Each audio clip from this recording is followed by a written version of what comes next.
Hi everyone, this is Jim. Welcome to this Blitz chess postmortem of my Blitz game number 545. I had the black pieces. My opponent played e4 and I went with d5, the center counter defense. So he takes, which is the main move, and then I go knight f6. So knight f6 you can see is the second choice here after queen takes d5. But it always seemed more logical to me to try and scoop that pawn up with the knight.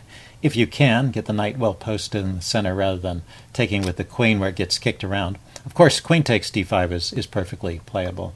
Anyway, knight here, and then d4 is the main move. It's not so good, actually. White will sometimes try to hold onto the pawn with the move c4, and you can play c6 to undermine, and it turns into a gambit at that point. But it's usually it's a good gambit for black if white accepts the gambit by taking. So d4 is the main move here, not going for those complications. Knight takes d5, and knight f3, just developing. And now there's kind of two different plans for black in this position. One plan is to play bishop g4 and e6. So get the bishop outside the pawn chain, play pawn to e6, and then this dark squared bishop can develop along this diagonal here. So that's one plan. And the other plan, which you can see is actually slightly preferred in the database, is to play the move g6 and develop the bishop to g7 and play along this diagonal with the dark squared bishop and decide where to place the light squared bishop later, but probably not on g4 unless it's doing something immediate there, because there's not so many squares. After g6 you've taken squares away from that bishop. And so what I do in this game is I mix up those two plans. So I play bishop g4, he plays bishop e2, and then I play g6. So this is a bad move. I should follow up with e6. So g6, like I said, it's taking squares away from this bishop, and it makes it hard for me to develop the rest of my pieces, and it makes it easy for white to kick this bishop around. Let's see, we're out of the book, so let's just look at the notation page. He castled here. He could already play h3, and that would probably force me to give up the bishop pair.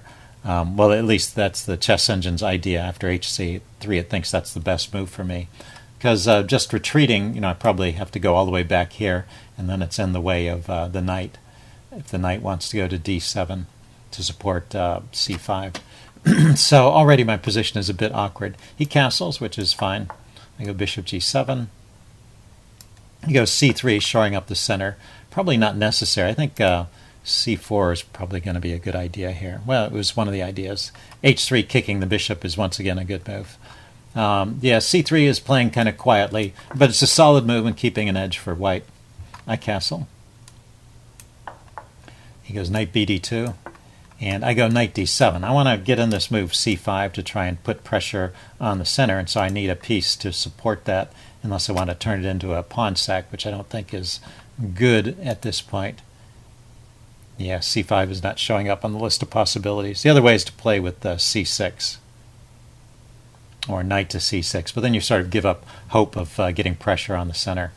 Is that true? After knight c6, you can also try and pressure the center with e5, so maybe that is a reasonable way to play. Anyway, I went knight d7, and it was around here I think I was realizing in the game that this bishop doesn't have many squares, right? It can only come back here and here, or if it goes over here it gets trapped.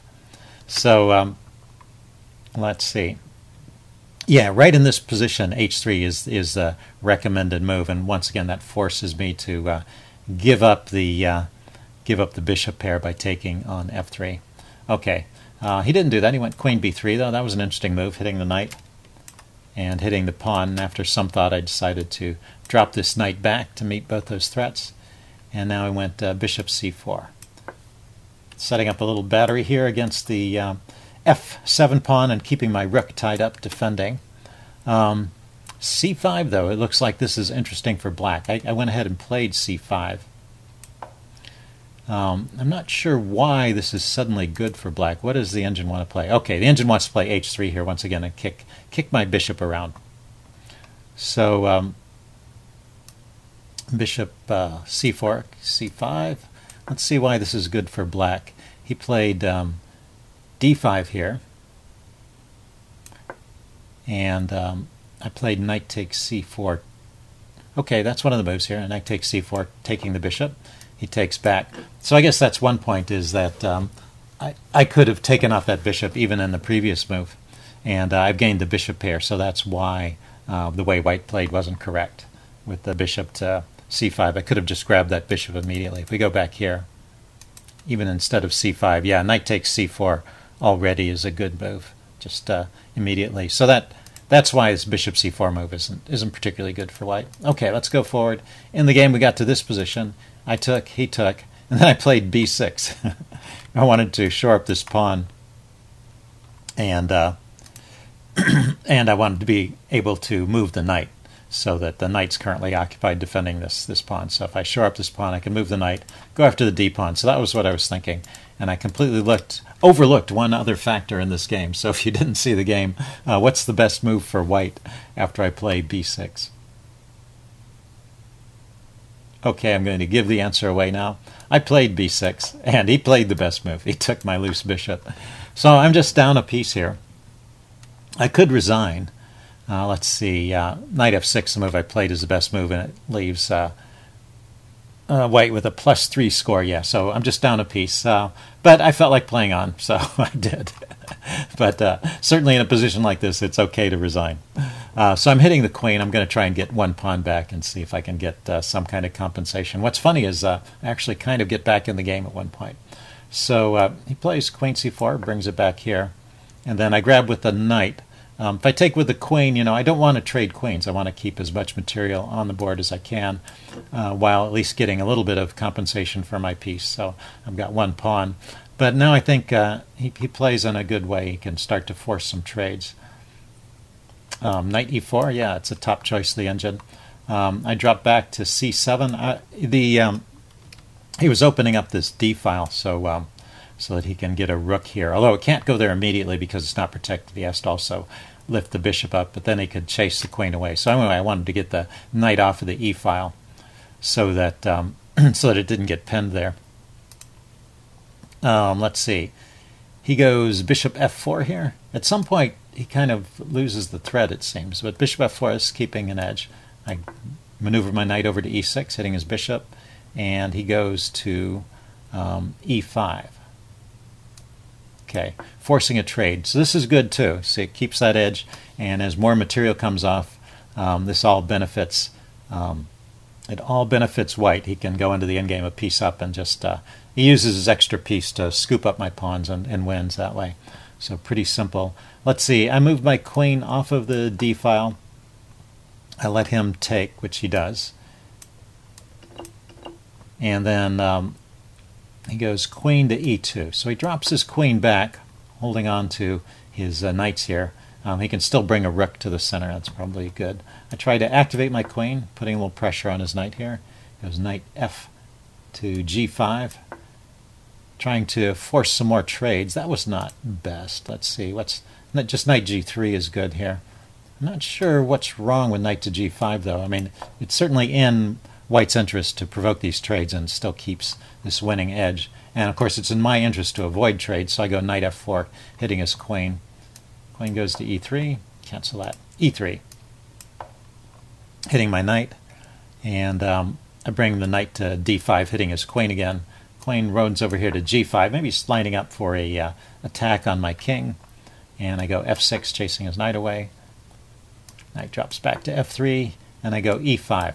So the position has improved for me somewhat. The evaluation is still winning for white, but I've managed to establish some pawns in the center. I've got my extra pawn rolling. This is my one advantage, and his advantage has dropped from +3 to +2. So the trend is in my direction, even though I'm still losing here.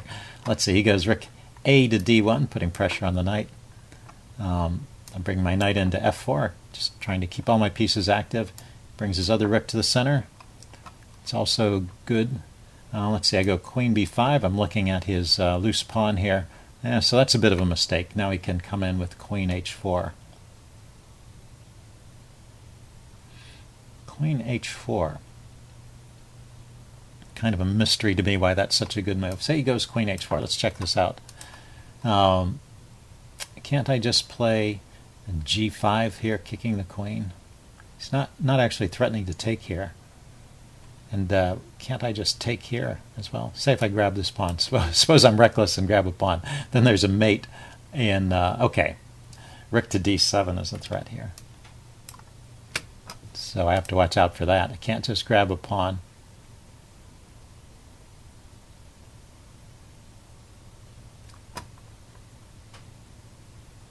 Actually, let's go forward. Queen takes, rook to d7 check, rook to f7 blocking. Queen takes f6 check. Ah, that's pretty clever. Taking advantage of this pin on the rook, he can grab the pawn on f6. So that's the idea of queen h5. So that's interesting. Okay, so he didn't play that way. He went knight to d6. Dropped his knight in here. I mean, this looks active. He's hitting the queen, but he's also well, he's blocked the d file for the moment, so I can. Let's see. Yeah, I did. I took the pawn on b2. I can just grab this pawn here. And he goes queen to g4. So bringing his queen in, cancel. Bringing his queen in. Now his queen is threatening to come in to the second rank or seventh rank.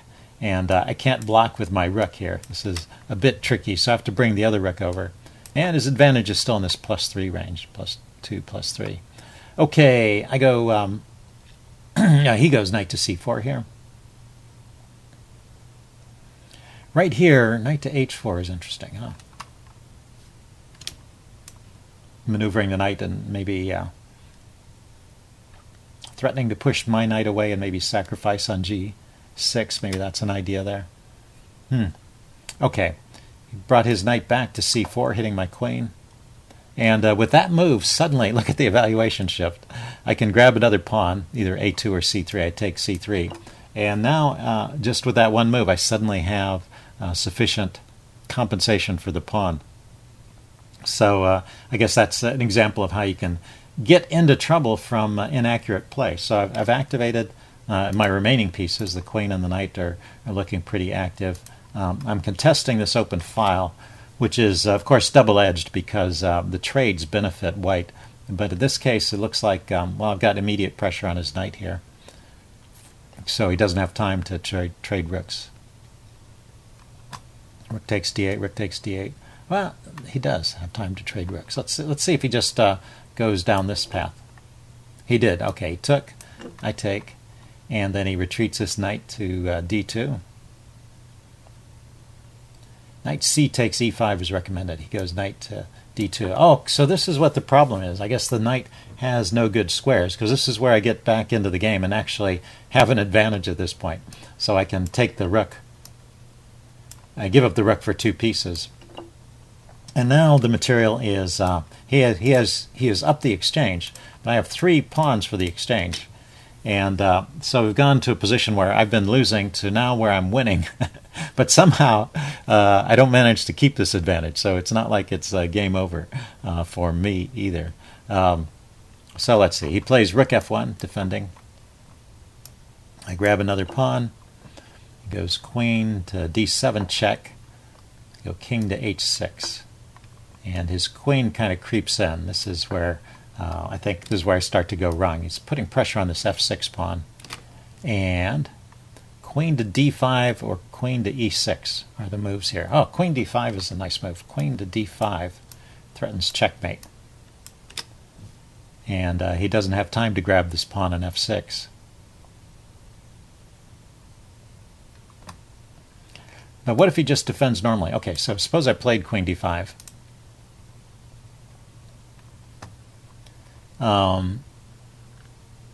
And these moves kind of just give the game away. Queen f8 check is like giving up material. Well, king h5. It doesn't immediately give up material. And g4 check. King g5. h4 check. King takes g4. This doesn't seem to be helping. Queen to c8 check.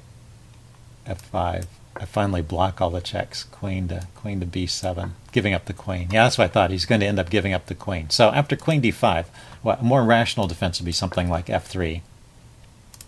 Why doesn't this work? Queen to d2. Okay, how about if he blocks with the rook? then queen to e1 check, rook to f1, and knight to e2 check. Okay, well that's a nice little maneuver.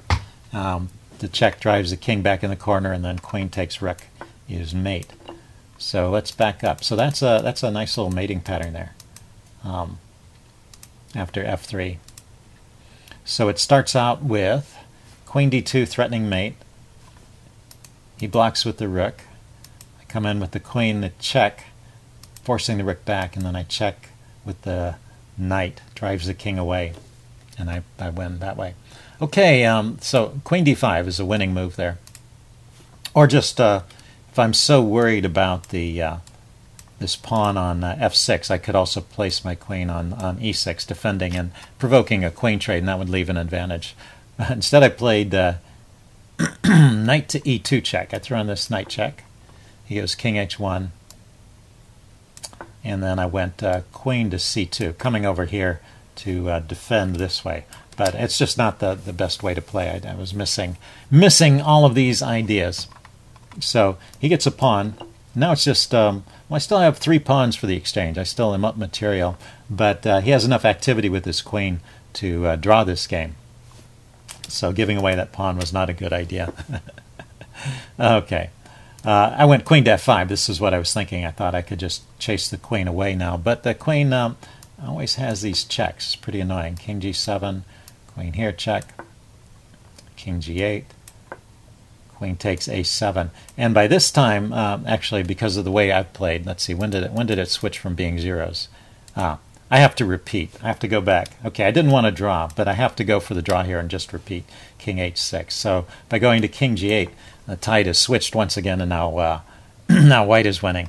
Queen takes a7, and the only thing that saves me in the end is that I defend my pawn here. Queen b8 check. Is that he's been thinking a lot, trying to find these moves and getting back into the game, and so he's low on time at this point. Queen c7 check, king back to h6, queen to d8, all these maneuvers, knight to d4, I try to get my knight back in the game, try and organize him. Thing is, the knight was already better positioned on f4 than it is here on d4. I just needed to play that queen d5 move at the right time. Anyway, queen f8 check, driving my king back. h3, trying to set up maybe a little mating net here. I went knight to f5. And now he can just play g4 check, forking my king and my knight. Anyway, he's, like I said, he's low on time. He plays queen a8. I went king back to h6, and he comes in with a check. My idea was to block the check with the knight. That was the point of that knight maneuver. He goes queen to f3, and I go g5 to try and control some squares. I was also low on time too, and he just ran out of time and lost here. But actually, he's gotten back to where he was. He's really winning. My pawns for the exchange are not looking so good anymore. They become fragmented, and he's generating lots of threats here. And he could, with best play, go on to win, although it's still complicated from here, so it's understandable that he would run out of time in this position as well. So it's an example of one way to win a blitz game. You make it so complicated that even though you screw up, your opponent runs out of time. Okay, hope you guys enjoyed it. Leave any comments you have in the section below, and I will see you again soon. Bye.